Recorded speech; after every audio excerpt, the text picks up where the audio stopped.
ইসরায়েলের পতন নিশ্চিত, এই দাবি কেন বলা হলো? লেবাননের সশস্ত্র গোষ্ঠী হিজবুল্লাহর প্রধান শেখ নাইম কাসেম হুঁশিয়ারি দিয়ে বলেছেন, ইসরায়েলের পতন নিশ্চিত, কারণ এটি দখলদারিত্ব, অন্যায় ও অপরাধের উপর প্রতিষ্ঠিত। ইসরায়েলের পেজার আক্রমণের প্রথম বার্ষিকী উপলক্ষে একটি টেলিভিশন ভাষণে তিনি একথা বলেন।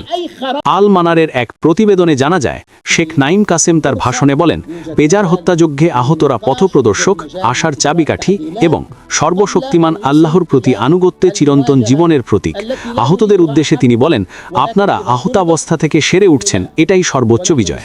আপনারা পরীক্ষা নিরীক্ষার মুখোমুখি হয়েছেন এবং সেগুলোতে জয়ী হয়েছেন। হিজবুল্লাহ নেতা আহতদের সতর্ক করেন, শত্রু আপনাদের শক্তি ছিনিয়ে নিতে এবং যুদ্ধক্ষেত্র থেকে সরিয়ে দিতে চেয়েছিল, কিন্তু আজ আপনারা আরও শক্তিশালী ও নতুন উদ্দীপনায় জয়ী হচ্ছেন।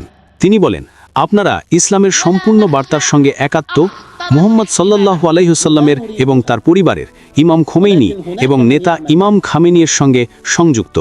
শেখ কাসেম বলেন, আপনারা প্রতিরোধের জীবন্ত প্রতীক, যা বিশ্বের সকল পণ্ডিতের মধ্যে অনুপ্রেরণা হিসেবে প্রতিধ্বনিত করে। তিনি আরও বলেন, আপনারা নিশ্চয়তার সঙ্গে জানেন যে ইসরায়েলের পতন হবে, কারণ এটি দখলদারিত্ব, অন্যায় ও অপরাধের উপর প্রতিষ্ঠিত। তবে মুক্তির আগ পর্যন্ত প্রতিরোধ বাহিনী এর মোকাবেলা করবে। দুই মহিমান্বিত গন্তব্যের পথে জয় অথবা শাহাদাত, আর এটাই চিরন্তন বিজয়।